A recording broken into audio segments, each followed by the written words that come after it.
नमस्कार। आप सभी का चंद्र और आप में स्वागत है। मैं आज जो एपिसोड कर रहा हूँ भारत की आज़ादी की तरफ और जो भी पार्टीशन ऑफ इंडिया है उस पर हम बात करेंगे। पीछे हमने बताया था कि 1946 में प्रोविंशियल असेंबली के इलेक्शन हुए थे और जो एक प्रोविंशियल प्राइम मिनिस्टर के रूप में एंटायरम प्राइम मिनिस्टर के रूप में और कांग्रेस प्रेसिडेंट के रूप में नेहरू को मतलब कि इन स्पाइट ऑफ कि उनकी मेजॉरिटी नहीं थी या बिल्कुल ही उनके कोई वोट नहीं थे, लेकिन गांधी जी के कहने पर उनको इलेक्ट किया गया as the future prime minister president of the party. अब बात करते हैं कि 1946 में यह अंग्रेज़ों ने क्यों भारत को आज़ादी देने का निर्णय किया। तो इसका हम जिक्र करें कि क्या हुआ कि 1946 फरवरी में रॉयल इंडियन नेवी और रॉयल इंडियन एयरफोर्स और आर्मी के कुछ यूनिट्स उन्होंने एक म्यूटनी कर दी थी, रिवॉल्ट कर दिया था, क्योंकि उस टाइम रेड फोर्ट में ट्रायल चल रहे थे। जो आज़ाद हिंद फौज के ऑफिसर्स थे और सोल्जर्स थे उनके ऊपर रेड फोर्ट में ट्रायल चल रहे थे। उनको टॉर्चर जो एक कोर्ट मार्शल किया गया, टॉर्चर के इल्ज़ाम लगाए गए कि उन्होंने, और ट्रिजन के और ऐसे काफ़ी मर्डर के भी उनके ऊपर चार्जेस लगाए गए थे, जिससे कि भारतवासी काफ़ी आहत थे, दुखी थे, क्योंकि उनकी लॉयल्टी, सुभाष चंद्र बोस ने देश के लिए एक लड़ाई छेड़ी थी, तो उनका कंट्रीब्यूशन जो है इस टाइम बहुत ज़्यादा था। तो जब म्यूटनी हुई तो 20,000 सेलर्स, जो 78 शिप थे, उनके ऊपर से यूनियन फ्लैग भी हटा दिया था, यूनियन जैक का फ्लैग हटा दिया था, और सब कुछ पूरे देश में या पूरी एयरफोर्स, आर्मी और इवन पुलिस में भी काफ़ी गुस्सा था कि ये अंग्रेज़ सरकार होकर ही है। तो इससे अंग्रेज़ सरकार बहुत डर गई और उन्होंने भारत को आज़ादी देने का निर्णय किया। ये बात जब उस टाइम क्लेमेंट एटली, जो कि इंग्लैंड के प्राइम मिनिस्टर थे, वो इंडिया में आए थे बाद में 1956 में, और वो चीफ गेस्ट थे governor of West Bengal justice P B Chakravarti के। उनके गेस्ट हाउस में ही ठहरे थे, गवर्नर के गेस्ट हाउस में कलकत्ता में ठहरे थे। तो उनकी कई दिन बात हुई, तो उन्होंने चक्रवर्ती साहब ने पूछा था एटली साहब से कि जब आपका क्विट इंडिया मूवमेंट ख़त्म हो गया था, सब कुछ ठीक था, आपके कंट्रोल में था, तो ये क्यों आपने भारत को आज़ादी देने का निर्णय किया। तो उन्होंने बताया कि सेकेंड वर्ल्ड वॉर ख़त्म हो गया था, एक तो हम वैसे ही काफ़ी उसमें थे, मतलब कि हम कंट्रोल नहीं कर पा रहे थे, फिर ये म्यूटनी हो गई और 2.5 मिलियन सैनिक इंडियन रॉयल इंडियन आर्मी में, जो ब्रिटिश ने वर्ल्ड वॉर 2 के लिए वो एंगेज किए थे, उनको डीकमीशन कर गया था। तो वो सब खाली हो गए थे और हमारे सिर्फ 40,000 ऑफिसर थे ब्रिटिश के। तो अगर वो 2.5 मिलियन प्लस जो रॉयल नेवी और रॉयल एयरफोर्स और रॉयल आर्मी है, उनके रिवॉल्ट कर दिया, तो हम, और वो 40,000 सोल्जर्स भी वापस जाना चाहते थे। उनको पता था कि ये सिचुएशन इनको हैंडल करना बहुत मुश्किल होगा, तो इसलिए हमें भारत को आज़ादी देनी पड़ी।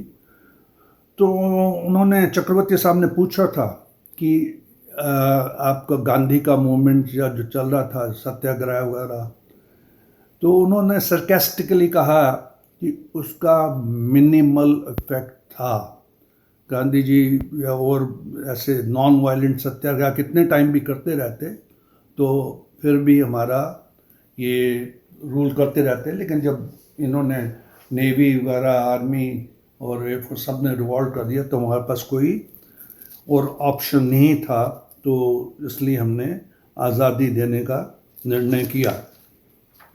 अब जो इंटरिम गवर्नमेंट मतलब नेहरू को बनाया गया था उसका फ्यूचर प्राइम मिनिस्टर, तो 2 सितंबर 1946 को नेहरू ने उस इंटरिम कैबिनेट की ओथ ली। और ये ओथ जो थी उस टाइम जो किंग इंग्लैंड के किंग जॉर्ज 6 थे उनके नाम पर वो यूनियन जैक पर ली गई थी। तो वाइस रॉय तो उस टाइम विस्काउंट वेवल थे, और जो vice president of the executive council वो और एक्सटर्नल अफेयर्स और कॉमनवेल्थ रिलेशन ये नेहरू के जिम्मे था। होम अफेयर्स और इंफॉर्मेशन वल्लभ भाई पटेल के जिम्मे था, इंफॉर्मेशन ब्रॉडकास्टिंग। और doctor Rajendra Prasad agriculture and food minister थे। C Rajagopalachari art, education, health, defence health के वो थे मिनिस्टर। और बलदेव सिंह जी डिफेंस के थे। जगजीवन राम लेबर के थे, और कुछ मुस्लिम लीग के भी मिनिस्टर थे, जो लियाकत अली खान वगैरह भी उसमें शामिल थे। तो उस टाइम पे फिर ब्रिटिश जो प्राइम मिनिस्टर क्लेमेंट एटली ने मार्चिंग ऑर्डर दिए थे उस time vice Roy Lord Wavell को कि 20 फरवरी 1947 को भी आप इंडिया छोड़ दो और वापस आ जाओ। उन्होंने हाउस ऑफ कॉमन में स्टेटमेंट दी थी ब्रिटेन में कि we leave India by a date not later than June 1948। उन्होंने एक स्टेटमेंट दी थी कि हम जून 1948 से पहले इंडिया छोड़ देंगे।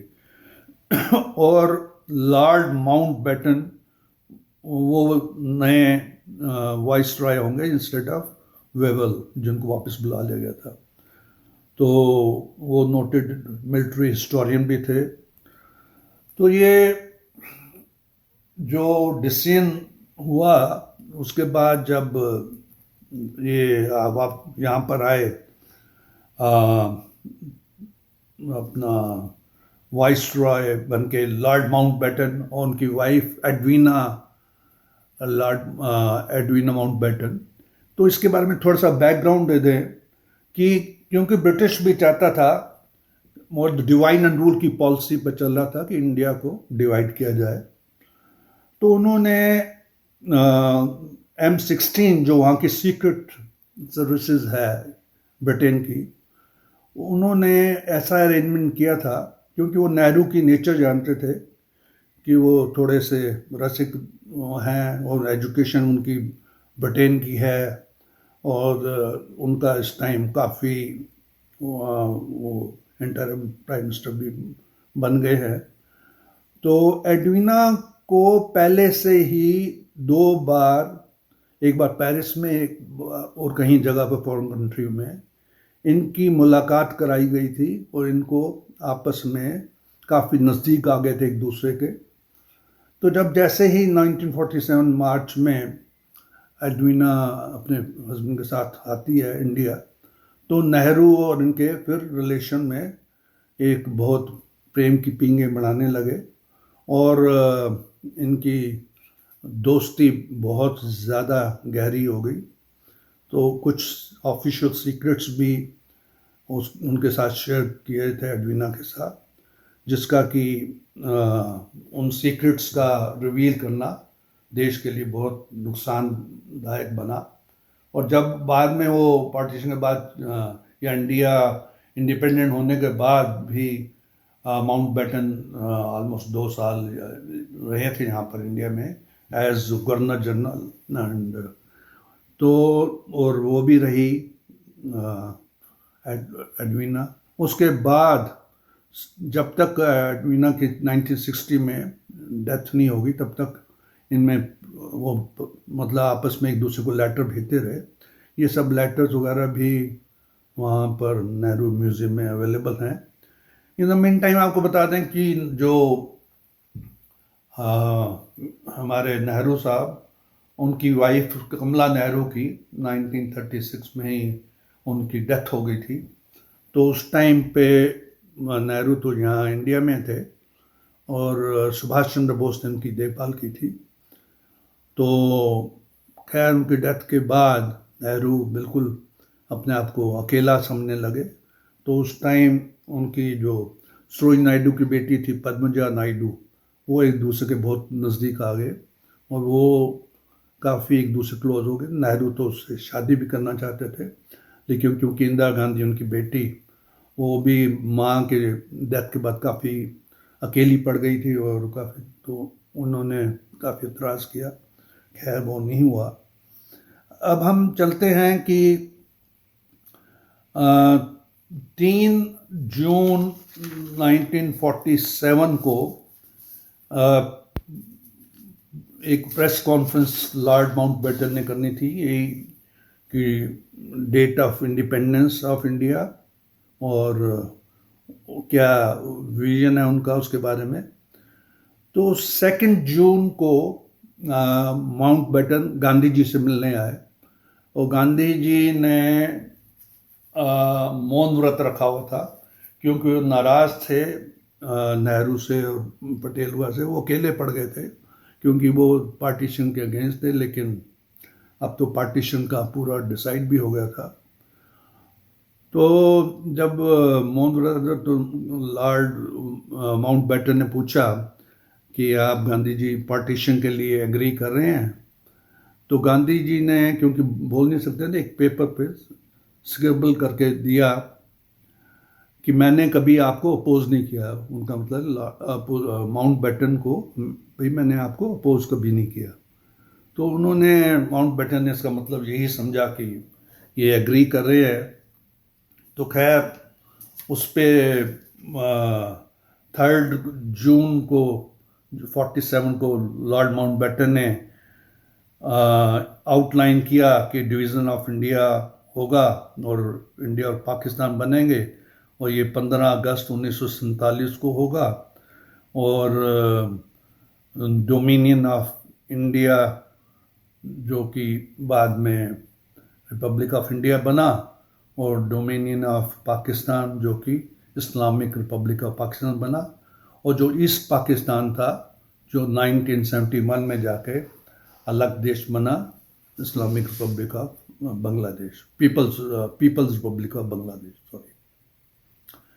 तो पार्टीशन तो इसका अनाउंस हो गया। और ये एक्ट जो था, इंडिया इंडिपेंडेंस एक्ट 1947 के अंडर ये अनाउंसमेंट किया गया था और self governing independent dominions of India and Pakistan legally ये एग्जिस्टेंस में आ जाएंगे एट द मिडनाइट ऑफ 15 अगस्त 1847। तो उसकी वजह से जैसे ही ये अनाउंसमेंट वगैरह हुई तो दंगे फसाद शुरू हो गए थे। पंजाब में, जो कि अभी तक डिवाइडेड था, उसका होना था कि वेस्ट पंजाब और ईस्ट पंजाब, मतलब कि पाकिस्तान को मिल जाएगा। ऐसे ही बंगाल भी एक तरफ से, ईस्ट बंगाल जो है वो ईस्ट पाकिस्तान बन जाएगा, वेस्ट बंगाल इंडिया के अंदर आ जाएगा। तो इन दोनों स्टेट्स में बहुत ज़्यादा दंगे हुए जो कि हैवानियत की हद तक हुए। इस दंगों में जो कई आपस में पड़ोसी के रूप में रहते थे मुस्लिम हिंदू, वो एक दूसरे के जानी दुश्मन बन गए और उन्होंने नरसंहार ऐसे बुरी तरीके से इनका किया और उन्होंने कोई दरिंदगी की हद नहीं छोड़ी। उन्होंने औरतों को रेप किया और जो प्रेग्नेंट थी उनके ब्रेस्ट काट दिए और पेट काट के जो डल बच्चे वो निकाल दिए। बहुत ज़्यादा दरिंदगी हुई। कुछ लड़कियां, औरतें जो आके कुएं होते थे हर घर के आसपास, कुओं में जान दे दी कूद के। कुछ के घर के लोगों ने ही, आदमियों ने अपनी बेटियां या बहनों को, उनको जान से मार दिया ताकि इनकी इज्जत पे दाव ना आए। और खुद कुछ लड़कियों ने आपस में खुद अपने आप को मार लिया। तो ये दरिंदगी बहुत चलती रही, ये कम से कम 1948 के शुरू तक चलती रही। और गाड़ियाँ भर भर के वहाँ से इंडिया की तरफ आ रही थी, अमृतसर, लाहौर से, इधर उधर से। तो नॉर्थ वेस्ट फ्रंटियर प्रोविंस जो है, और जो वेस्ट पंजाब और इधर से सिंध वगैरह जो पाकिस्तान के हिस्से थे, सब जगह से खूब खून खराबा हुआ। और जो माउंटबेटन ने एक प्रॉमिस किया था कि मैं बड़ा सिस्टमैटिक इसका वो करूँगा, कंट्रोल करेंगे, कुछ भी नहीं होगा। टोटली फेलियर था। कोई आर्मी नहीं, कोई पुलिस नहीं, कोई 5 लाख से ज़्यादा इनके पास उस टाइम फोर्स थी जो यूज़ की जा सकती थी, डिप्लॉय नहीं की गई, वो खाली बैठे रहे। हाँ, कुछ आर्मी ऑफिसर्स ने अपनी फैमिलीज़ को अपने मिलिट्री तक कॉम्बैट के ट्रांसफ़र किया, लेकिन आम आदमी ज़्यादातर भगवान के भरोसे मरता रहा, कटता रहा। ट्रेनों में खूब खून खराबा हुआ।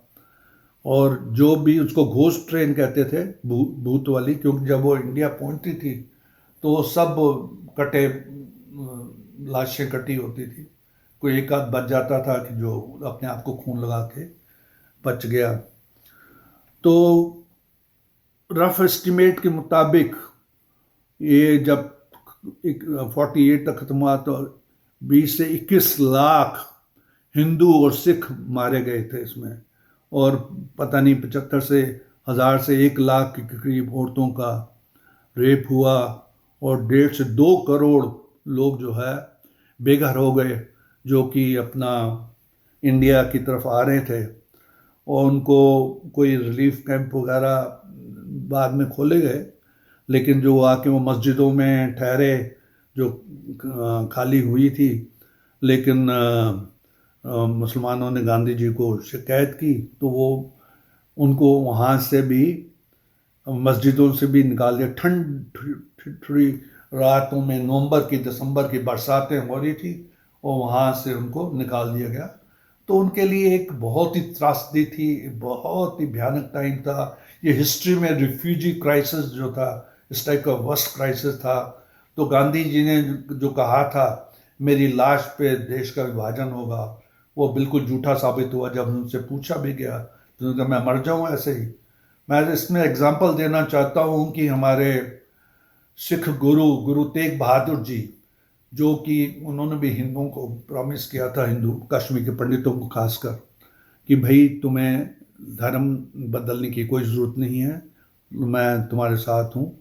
तो उन्होंने अपनी जान की कुर्बानी दे दी। उनके शिष्य थे सतीदास मतीदास और दयाला वगैरह, उनको बड़े क्रूरता से मार दिया गया। किसको आरे से चीर कर, किसको उबलते पानी में, और किसको रुई से जला दिया गया।